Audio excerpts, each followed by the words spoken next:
A fine Sunday here in the City of Angels, Dodger Stadium in Los Angeles. Today, the finale of this three-game weekend series between the New York Mets and the Los Angeles Dodgers. Corey Seager, the National League's batting leader, continues his campaign for a batting crown. Next. Rich Hill will do the pitching in Game 3 of the series. Dan, any thoughts? Well, when you think of Rich Hill, there's one thing you think of. Hauer curveball. Has one of the best left-handed curveballs in the game of baseball. He'll throw it early, he'll throw it often, and he'll throw it any time in the count. His velocity isn't that bad either. He can get it up to 93, 94, but when you walk up there in the box against Rich Hill, you have one thing in mind. Try to hit that curveball. Ready to deliver. Here's the first pitch. Underway now in the Sunday finale as the first pitch is swung on and missed for strike one. Dero, Danny, this LA Dodger ball club as they enter play here this afternoon, they've got to be considered one of, if not the hottest team in baseball right now. Winners of 8 of their last 10 ball games. Yeah, Matty, this team finds itself with a huge lead, double digits right now, and climbing, playing really good baseball. Some people will say, oh, you don't want to have that big a lead, you start resting on your laurels. I look at it the other way, man. You've earned the right to kind of get some guys off their feet if the manager wants to. There's a lot of different ways you can go about it. This team's focused and playing really good baseball. I would not worry about it. Keep pushing the throttle.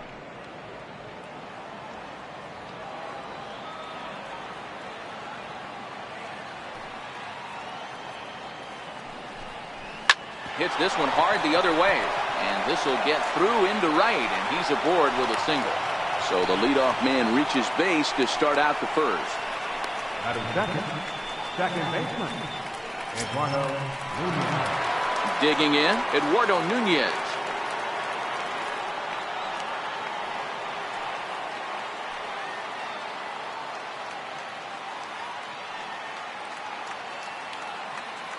First pitch coming, here it is.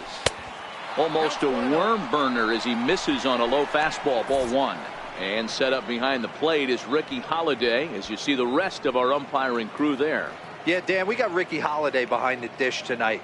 I can't figure his zone out. He doesn't favor the hitter or the pitcher and can be a little too inconsistent at times. Dero, you hit the nail right on the head. I think one of the things we're looking for a consistent zone. If it's a tight zone, it's a high zone. Have the same zone. His zone fluctuates a little bit too much for my liking during the course of a game. And now a chance to meet the Mets. Anybody catch your eye, Dan? Well, Matt, I can't wait to see if La Potencia, Yoenis Cespedes, can keep it going. He's on a nice stretch. That's 3 home runs in his last 10 games. He's swinging the bat really well right now. And by watching his mannerisms in the box, he just looks comfortable in the plate. He's in some kind of a groove. Here's Yoenis Cespedes, and he comes into this one really slumping. The numbers there over the past several games, not very pretty.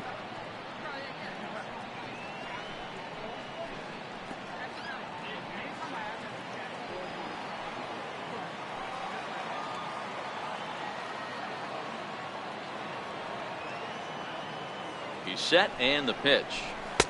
A ball and no strikes.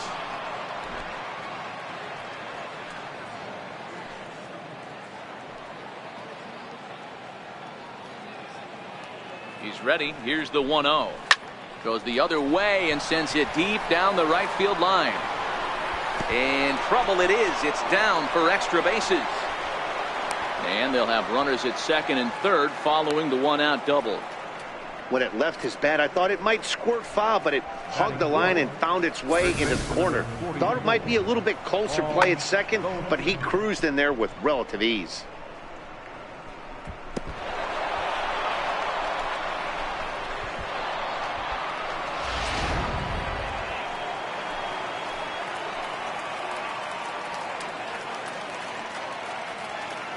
Here's Paul Goldschmidt now as the first pitch misses high and inside for ball one. Great chance to drive in a run here in the early going.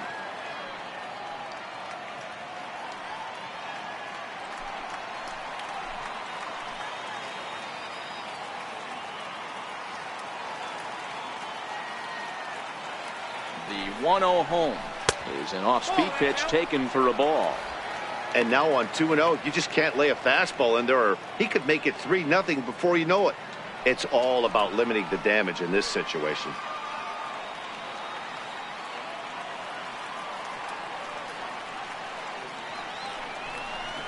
Too tight with that one. 3-0. There's Kyle Seager in the on-deck circle. We'll see him next.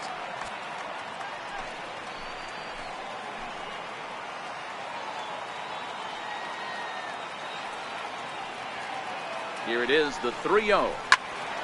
Turned on that one and crushed it. Just pulled it a little foul. Happ at third. Cespedes at second with one away.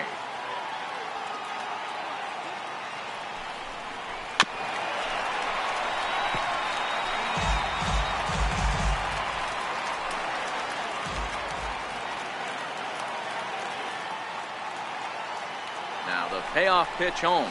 Inside, he misses, ball 4. And with first base open, the last thing he wanted to do was give him something to hit in the heart of the zone. So no harm done. Force out anywhere now. Here's the third baseman now, Kyle Seager. His career batting line against Hill. A number of meetings, he's 1 for 7.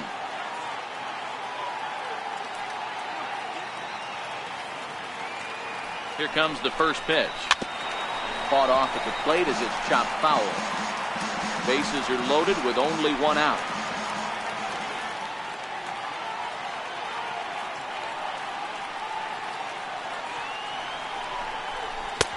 And that's inside off the plate with the fastball. It's 1-1.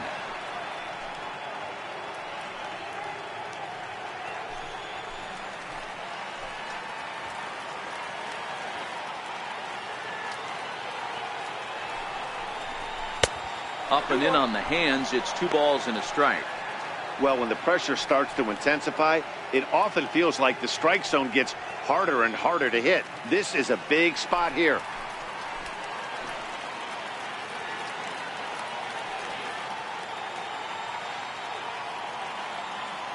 The 2-1 home. Makes him swing and miss on a ball out of the zone for strike 2. In a big spot like this, you have to be looking for something you can handle.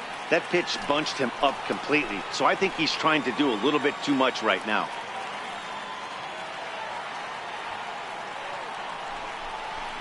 And this one gets away. And not in time as the run scores. And a disastrous time to uncork a wild pitch as the go-ahead run scores from third. Yeah, and when you're losing, there's usually a good reason for it. They're already down, and then he lets this one get away from him. They better keep them within striking distance, or this thing is going to get lopsided in a hurry.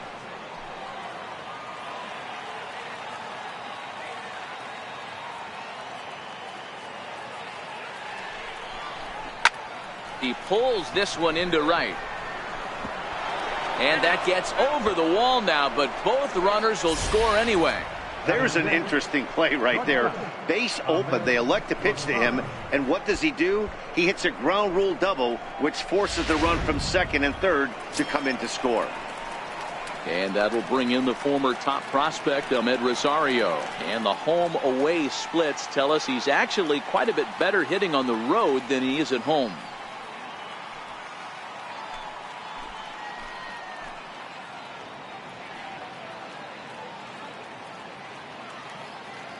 Ready with the first pitch. Here it comes. Swing and a little tapper. That winds up foul.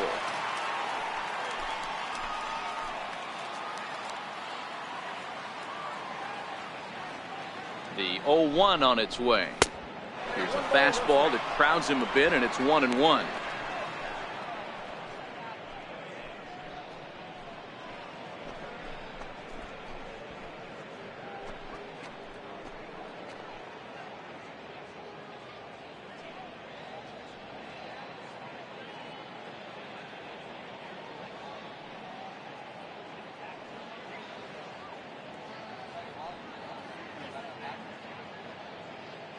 The 1-1 misses, ball 2. Well, I think he just kind of lost focus on the mound right there. It's clearly not going his way, and he's thinking more about that than the task at hand. And right now he needs to think about this hitter.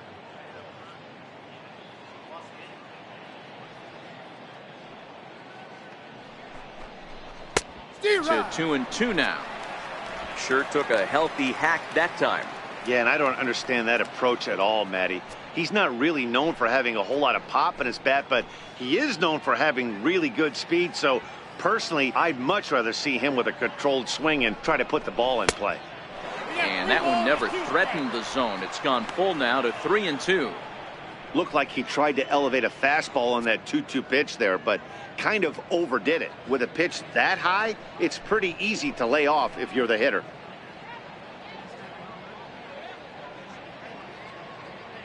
The 3-2 pitch. Out in front here is this one scorched foul to the left.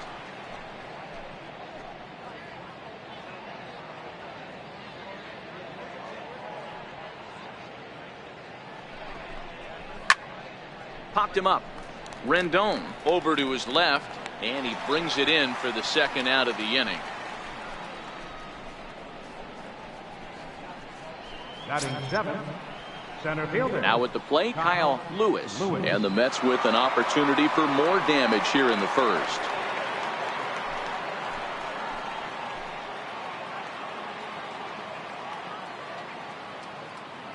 From the stretch, here's the pitch. Pulls this one in the air out to left. Kemp has a read on it, makes the catch, and that'll retire the side. So 3 runs on 3 hits, no errors, and a man left. On now to the bottom of inning number 1. Mets out in front, 3-0.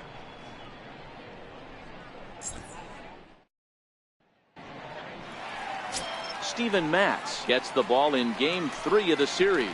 What do you have for us on him, Danny? Hey, Matt, we're getting a look at a guy that's really been struggling lately. In his last 3 starts, he has a whip of over 1.50. Lots of base runners, lots of hits, and lots of walks, and that doesn't add up to very good performances. So he's going to look to turn things around in this one here today. Stepping in, Corey Seager. He comes in today leading the National League in hitting this year.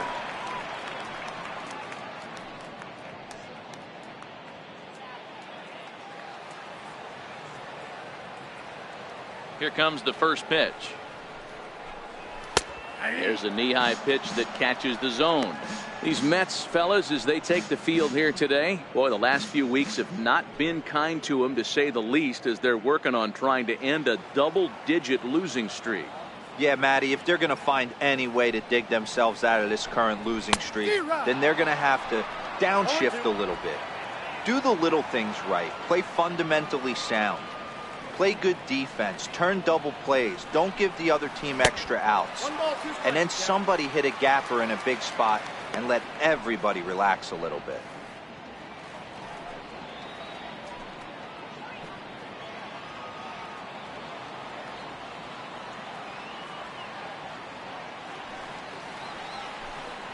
And he'll lay off the curveball that's in the dirt that time, and it's back to even now at 2-2. He's got him on the ropes at 2-2, but I don't think he'll try to get him out with another curveball. He's seen it already a couple of times, so it's not going to surprise him anymore. And that's swung on and missed, so good work on the mound will take care of the National League's leading hitter, and there's one away. Time now to check out how the hometown Dodgers line up in this one. Who stands out to you, Danny? Yeah, Matty, you've got to keep an eye on Yasiel Puig. He's on a nice stretch. That's 3 home runs in his last 10 games. He's swinging the bat really well right now. And by watching his mannerisms in the box, he just looks comfortable in the plate. He's in some kind of a groove. Next up for Los Angeles, Chris Taylor took an 0 for 4 in the victory last night. And now pitch on the way. Drops in a strike to start the at-bat. 0-1. Pretty lucky to get away with that one. There's not a situation ever where you want to throw a high changeup, so I think he'll try to make an adjustment with the next one he throws. Bases are empty, 1 man out. Taylor behind, 0-2 the count. I have to count 0-2.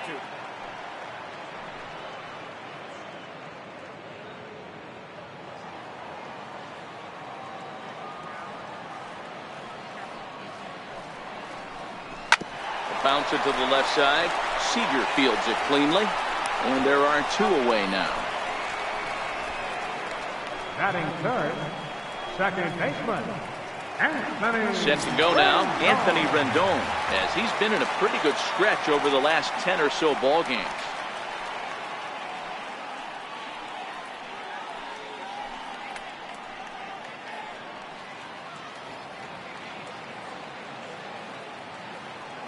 First pitch on its way.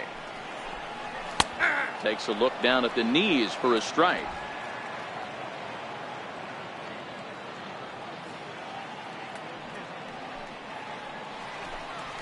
A sinker over the outside corner for strike two. Bases are empty here with 2 men out.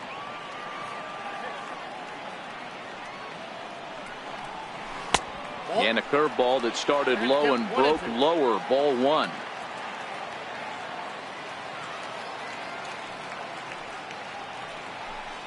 A swing and a miss as he chased with 2 strikes, and that will retire the side. I think a few of these folks need to get out of the sun. More to come on the show Sunday Baseball after this.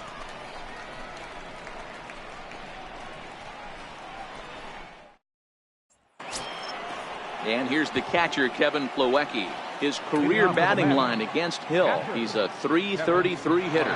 One of the keys to securing a win, they want to keep the pressure on and try to build that lead as much as they can moving into the later innings. Plawecki, 28 years old. He was selected in the first round during the first-year player draft of 2012. Yeah, he has turned himself into a really nice ball player. I wouldn't put him on a superstar level, but you know what? They didn't miss with this pick either. You go into high rounds and you carve out a career the way this guy has, nice pick.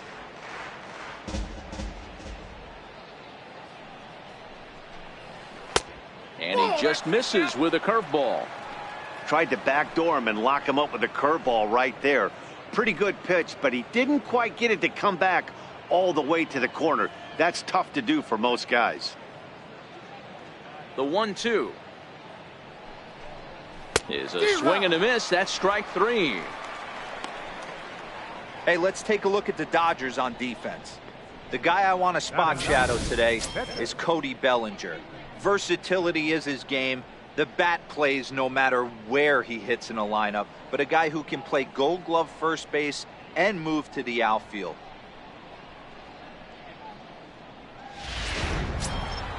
Next to hit will be the pitcher, Steven Matz.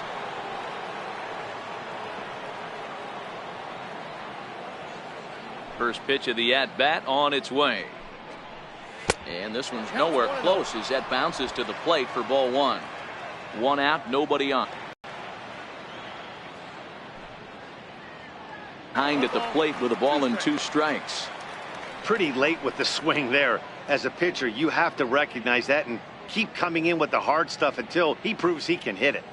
The 1-2 is high and outside for a ball. Well, these are just extra pitches that are just going to add to your pitch count. He's not trying to work around him, and no reason to, but sometimes you just lose the strike zone for no apparent reason. Here now the 2-2. Popped him up. Turner into shallow left. He hauls it in without any trouble, and there are 2 away. The left fielder, number 8, Ian. And that'll bring in the Pittsburgh area native Ian Happ. He singled to start the ball game and later came around to score the game's first run. Not an easy thing to do when you're in a leadoff spot, but that was a good piece of hitting in his first at bat, an opposite field base hit, which leads me to believe that this guy's going to cover. And the shortstop is under it to make the play, retiring the side. Mets go down 1-2-3, but they're on top, count of 3-0.